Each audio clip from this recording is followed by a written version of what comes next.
Hey, welcome to this week's episode of Say As It Is with Pete, and in this week's episode we are going to be looking at part 2 of the TUPE process.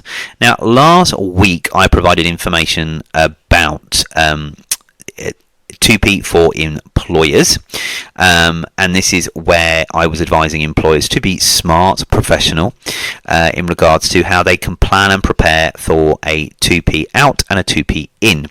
So making sure that they understand those practices and processes of how to work collaboratively together to make the process as seamless and as smooth as possible for everybody, for themselves and for the employees.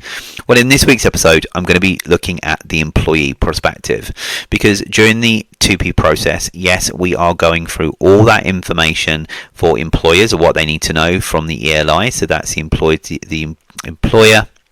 employee liability information, which covers things about your full name, email details, contact details, your age, your contracted hours, your pay, holiday entitlement, how many days you've got left, any disciplinaries, any grievances, any special dispensations, whether it's healthcare, life insurance, anything like that you may have built into your terms and conditions, sick pay, things like that. So all that ELI data about you is provided to the new employers. So yeah, this is focused on the employee. So hello employees.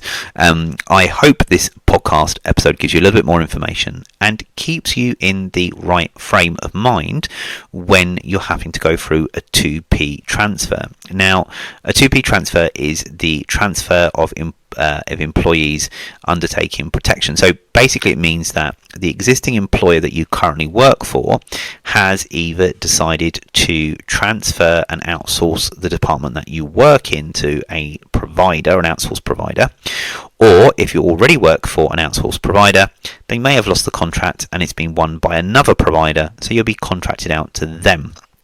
Now, it can be daunting, very, very daunting, but by law, if the current employer that you work for has lost the contract and they're transferring you out somewhere else to a new employer, there is what we call the TUPE consultation period. And the TUPE basically means that from the moment you're told, you've got 28 days to make a decision.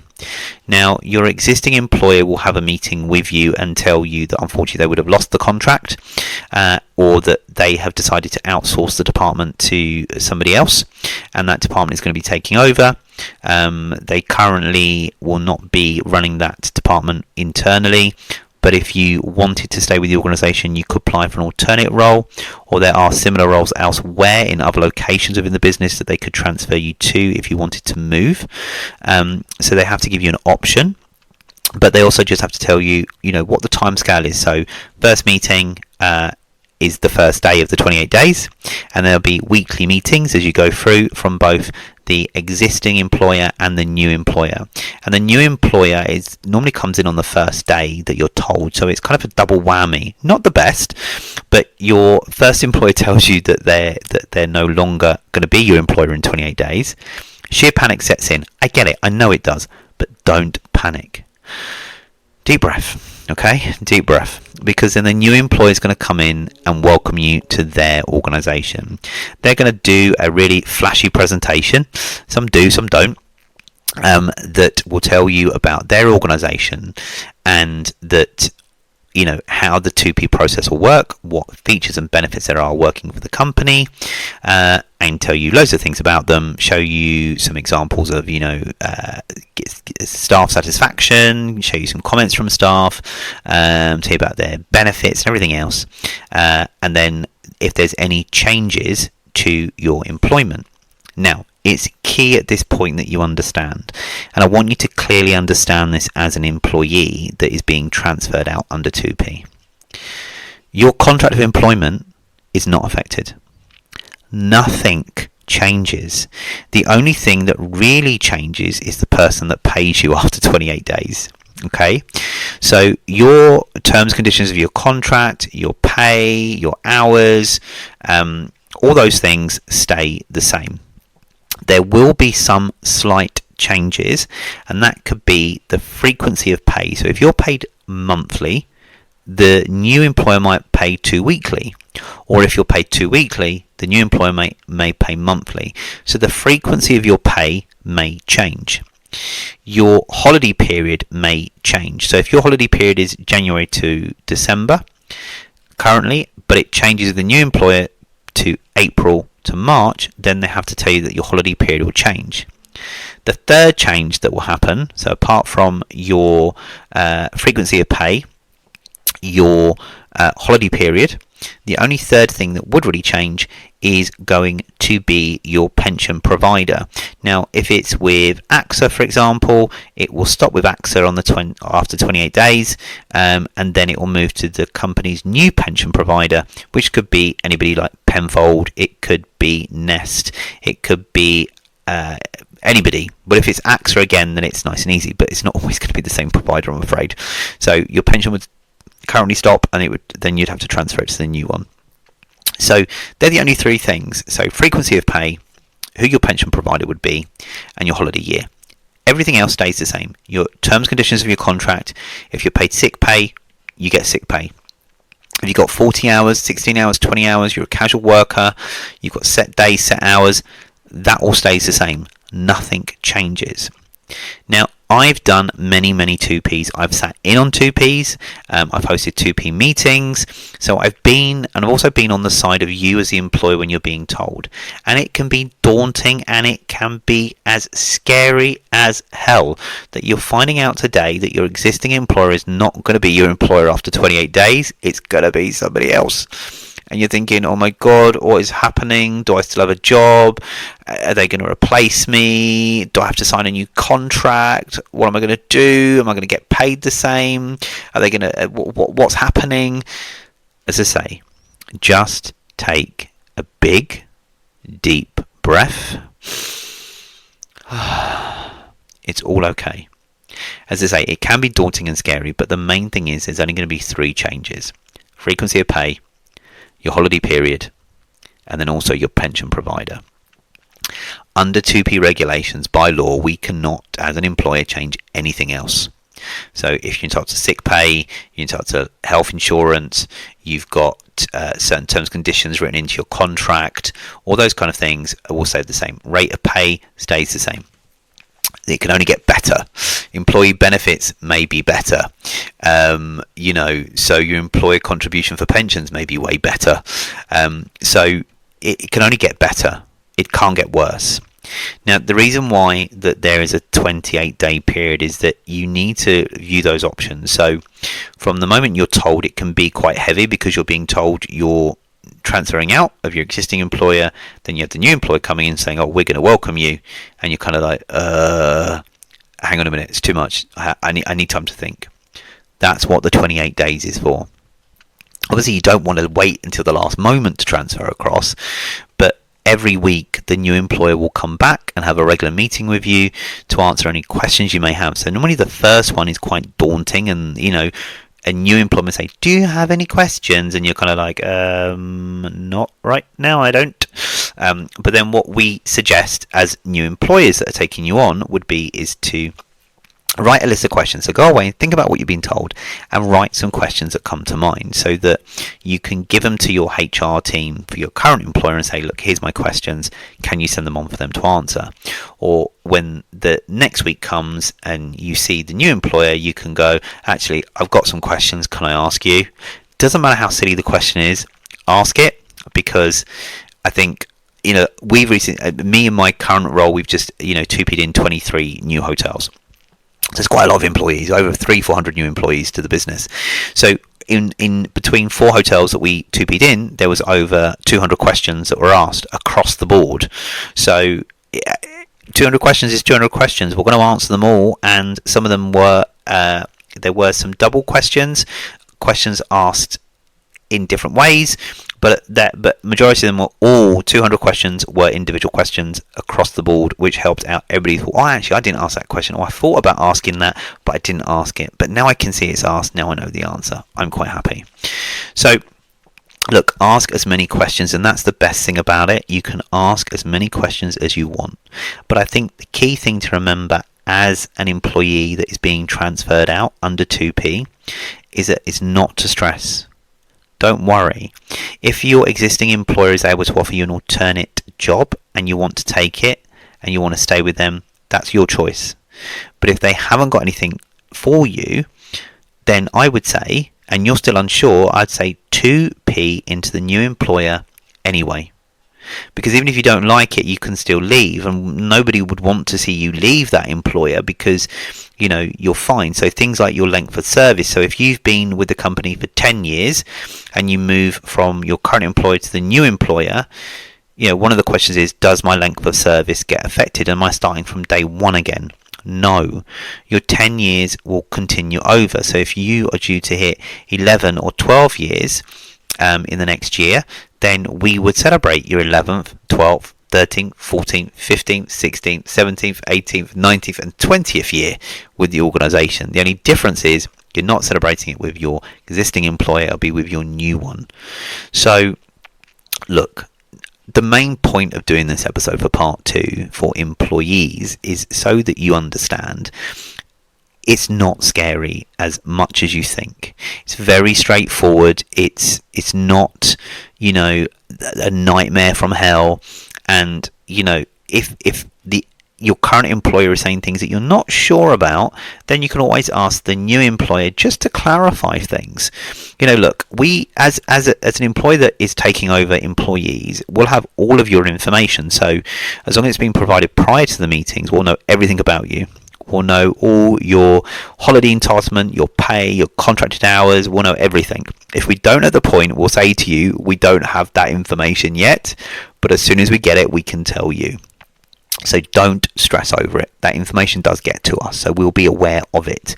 But if you want to make us aware of things as a new employer, feel free to say it.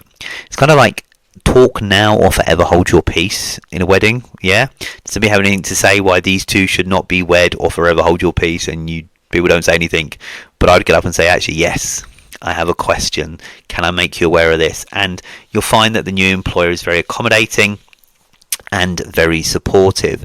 So just make sure, as an individual, I know it can be daunting on the first day when you get informed that you're going to have a new employer and that your existing employee is not going to be yours after 28 days. So it is nerve-wracking, it is scary. I totally understand. As I say, I have been to many 2P meetings and seen how it impacts teams, and I've been on the receiving end of being told about 2P and that I won't be part of that team or company anymore and I'm moving somewhere else.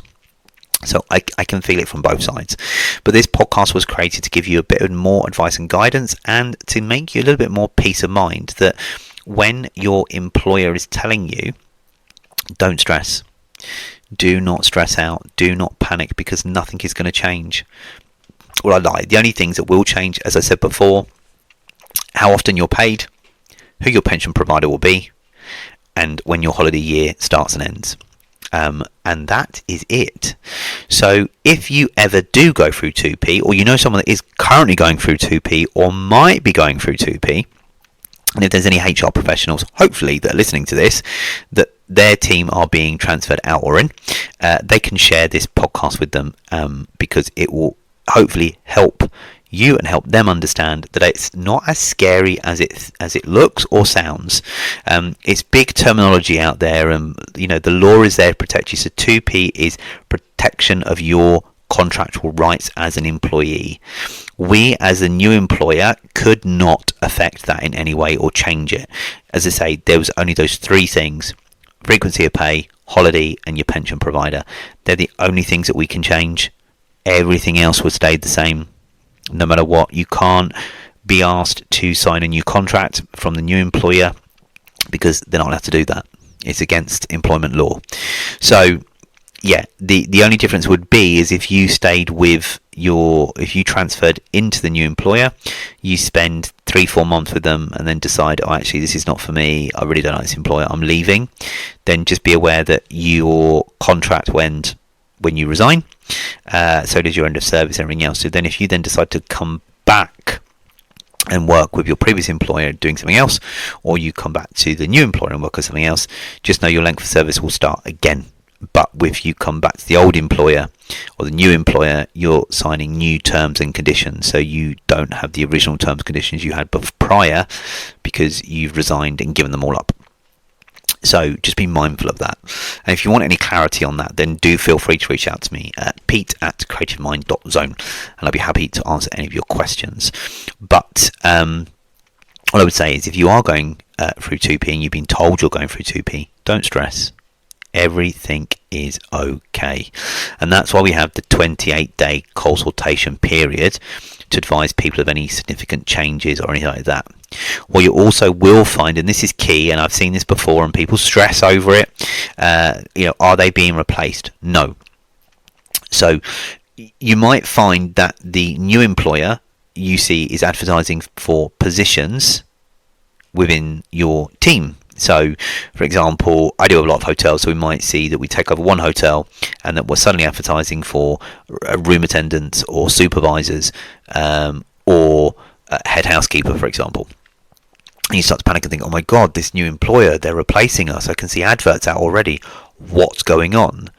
Be mindful. Don't jump the gun.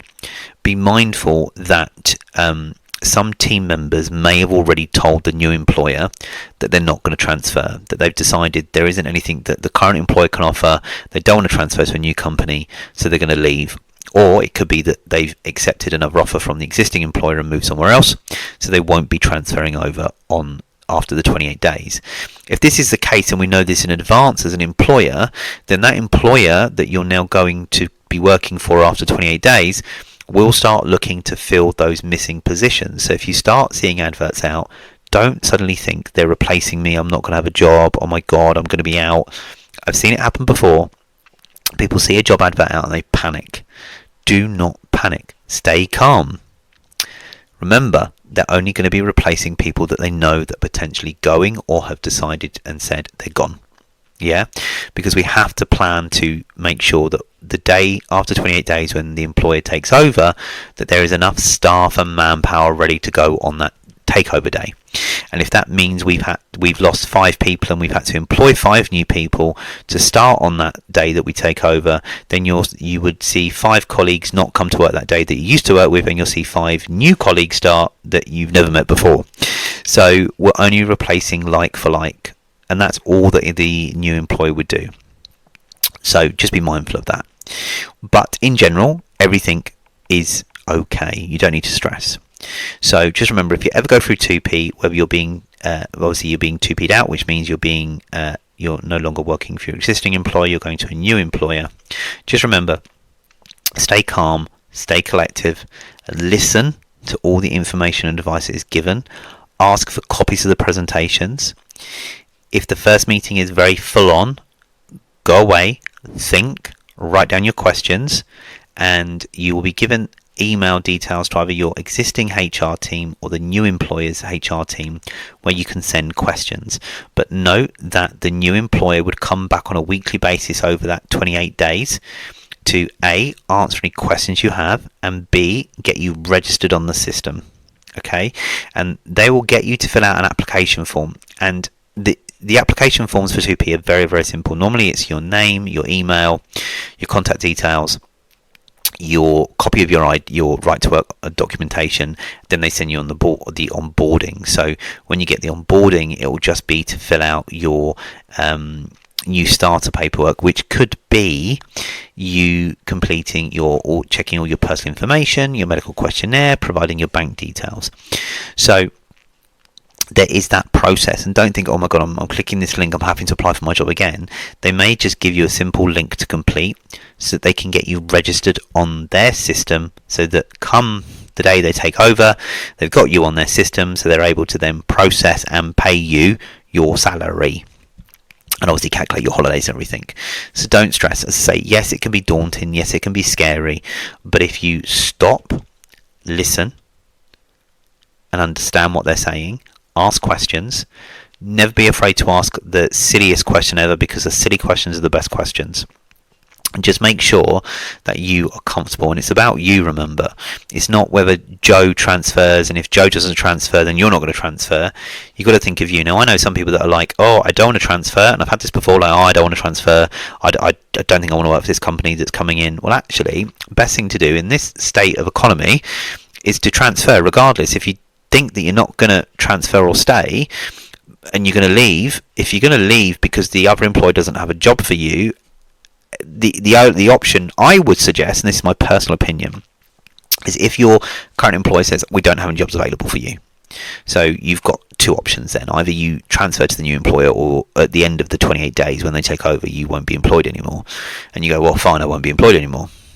Well, no, wrong decision. My personal opinion and my personal advice to you is, if you're thinking, I actually don't want to work for this new employer, I'll just take the risk and be unemployed. Don't. I would say transfer and do your job as normal.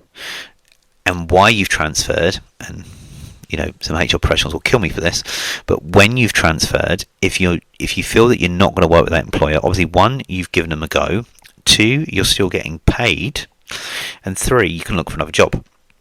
So if you are looking for another job, you've still got money coming in and putting food on the table and a roof over your head. Because if you decide after the 28 days that actually I ain't going to transfer, I'm just going to not have a job, then you're going to have to sign on to universal credit. That can take up to 13 weeks where you don't have any money. You've got bills to pay, food to put on the table, a roof over your head to take care of. You don't want to be without any form of money for 13 plus weeks. Okay? So my advice is, if you're still unsure of what to do and there is no other option for you to stay with the existing employer, then just transfer. Transfer and ride the waves. And then if you decide that it's still not right for you, look for an alternate position, but don't resign until you get something. Once you have a job, then resign, because you just want a small transition and small amount of discomfort where there may be a gap in payments, but there's not a significant gap that you're going to fall behind on rent, bills, food, things like that. So that's my advice to anybody during the 2P process, is just think about yourself, be smart, use your common sense. Again, just ask questions if you're not sure. Don't be the sheep and follow everybody else. This is your choice, your decision. So the exiting employer, so your current employer, will provide you all the information you need about what they can do for you, and the new employer, which you'll be transferred to, will provide you lots of information. They'll give you copies of the presentations, they'll give you everything you need, give you frequently asked questions.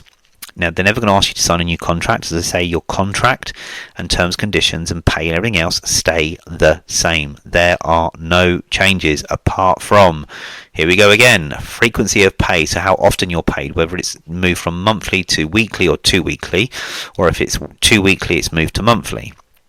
Who your pension provider is. So if your current pension provider is AXA, that may stop, and then you will be transferred to the new provider, who may be, say, Penfold, for example.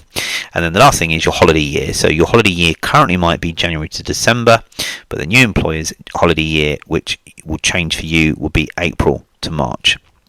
So just be mindful of those things. They're the only 3 things that would ever really change in terms of your transfer, but everything else stays the same. It has to by law, so it's good for you. So it's not as scary as you think, I promise you.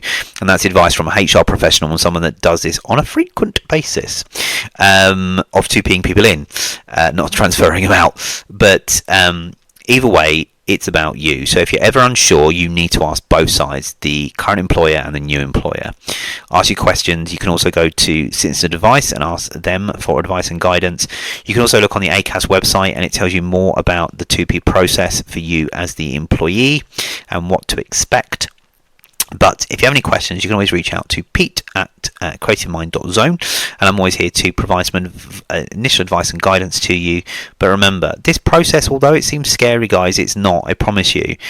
We're all there as HR professionals to support and help you with the 2P process and make it as smooth as possible. As I say, the only changes you'll see are those 3 changes, and then who's paying you every month into your bank. Instead of it being employer that's been paying you for the last 10 years, it's going to be a brand new employer. So that's the only change, nothing else. It won't affect your mortgage, it won't affect your rent or anything like that. It'll all stay the same. It's just who is paying you changes. Okay guys, I'm going to wrap this episode up, as I think it's enough from my side to provide you with that information. There's not real much other information I can provide you as an employee about to go through TUPE transfer. So I hope you found this information and advice and guidance and this frank and honest discussion around it helpful. If you know anybody that is going through TUPE or potentially might go through TUPE, then please share this with them. And if you're a HR professional, then feel free to use this to share with those that are either exiting or entering your businesses, to help them at ease and give them some advice and guidance to provide them that can help. Now remember, you can always go back and listen to this podcast and previous episodes of the Say As It Is with Pete podcast series via Apple Podcast, Amazon, Spotify, rss.com, and wherever you get your podcasts from. So guys, thank you for listening to this. As I say, part 1 was last week, and that's focused for employers, and this week was based on the employee. So guys, enjoy your week, whatever your week holds. Remember, it's always brighter on the other side, and just remember, live your life to the max, and remember to make sure you have that work-life balance. So when you finish work, make sure you switch off, go home, relax, spend time with the family, and just enjoy yourself. And as the summer is fast approaching, it's time to get my shopping mood in motion as I go buy some shorts. But until next week, guys, have an amazing week. Whatever you're getting up to, stay positive, and I will catch you next week.